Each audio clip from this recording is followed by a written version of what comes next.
Yes, ibihe byiza mwe mukomeje kudukurikirana kuri Meya Empire TV twagarutse. Ahangaha niho uza tukakumara urujijo tukakubwira ibintu utamenye, ibintu wahishwe n'ibindi bintu byose utamenye ku bakinnyi ba filime ndetse n'ibindi bagenda bahura nabyo hagati yabo, haba gushwana nk'ababosi babo cyangwa n'ibindi.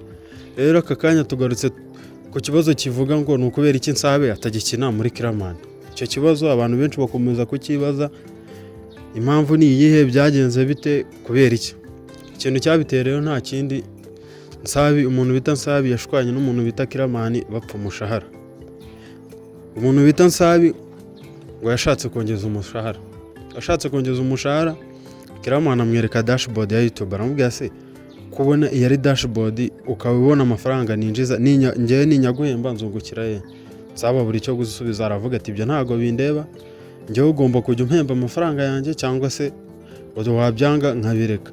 Noneho Nsabe arongera propose Kiramani aramubwira ngo jya unkinira nanjye nze nkukinira. Kiramani aramubwira se ko nkina kwa Nyambo nkaba nkina filime zanjye mfite hafi YouTube channel zirenga 6 managinga zose, nsabwa gushyiraho filime, nsabwa gukora iki? Urumva nzaza gukina iwawe i Musanze nkaza no gukina n'ibyanjye no kwa Nyambo? Nabwo babona biri kugorana. Ariko mu makuru yanjye nikureye ku bamotari, abantu bari kumbwira ko umuntu bita Nsabi yari yaciye Kiramani miliyoni 60 YouTube channel yo mu Rwanda izinjiza ntizanabaho. Ubwo rero miliyoni 60 ndibaza Kiramani yari kuzikura he? Ibintu urumva bikomeje kuba urujijo. Ikindi nabashije kumenya nuko umuntu bita Nsabi ari kubwira Kiramani ati ibintu byose byawe nagaragayemo nutanyishyura ayo mafaranga miliyoni 60 ngomba guhita njya kukurega ukabiseba. Kandi wibuke ko Nsabi muri filime zose za Kiramani yakinnye yari main actor. Ubwo rero niba filime zose Kiramani yakinnye azaziseba, niba azakora iki? Umuntu bita Kiramani ari mu marira cyane rwose, mu musengere. Andi makuru tugiye kugarukaho ni umuntu bita Captain Regis akiva muri Amerika ngagiye guha akazi abakinnyi ba filime barenga 5,000. Sinzi neza niba koko ibyo bintu ari byo, ariko yabitangaje mu kiganiro yaje kugirana n'umunyamakuru w'Urugendo. Rero nayo uri umushomeri ukaba ushaka akazi, abantu benshi njya mbona mutwandikira dushaka gukina filime, turifuza gukina filime, twabigenza gute? Umuntu bita Captain Regis yabikemuye. Weho niba wumvamo impano, wumvamo iki, mwandikire impano yawe itazazima, ugende ujye gukina filime n'umuntu bita Captain Regis.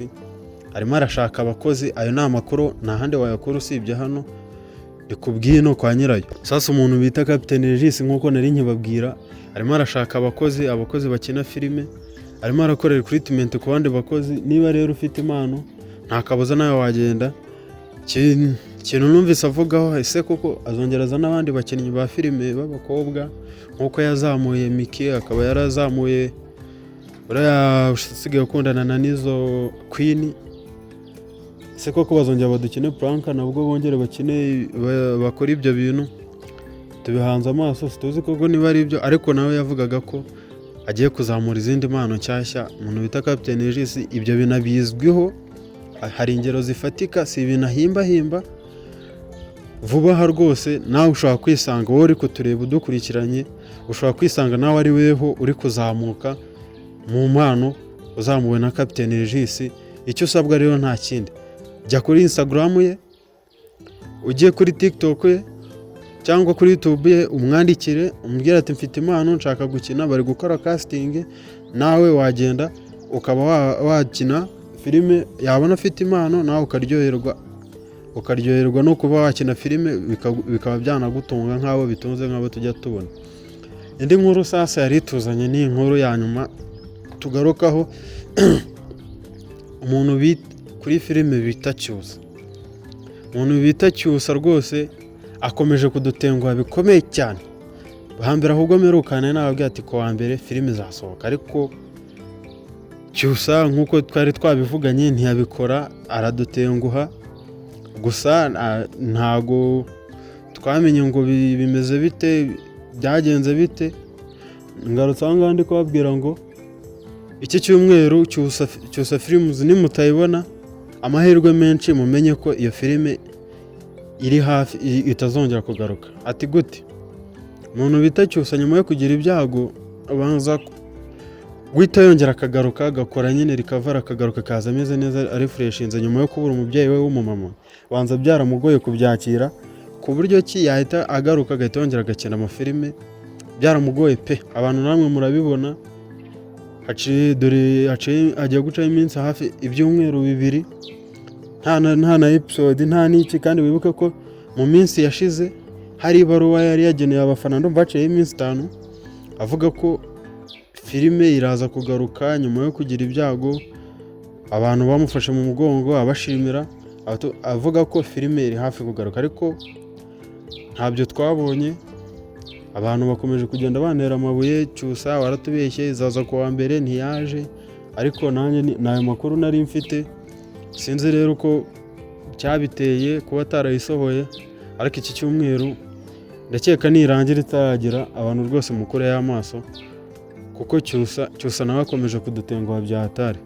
Dukomeza kubasaba gukanda subscribe, like and share na comment kugira ngo tujye tubana mu biganiro bindi bikurikira, kuko urabona hano wahabonera akazi, wahabonera iki, ibintu byose biba bihari, amakuru y'imyidagaduro, filime analyse, ibya abahanzi, ibiki, ibintu byose, amakuru yose ni hano wayakura, na siporo nayo ibihari tuyikoraho. Dukomeza kubibutsa, dukomeza ko babwira ati mudukundishe n'abantu. Ciao ciao, hasta la vista.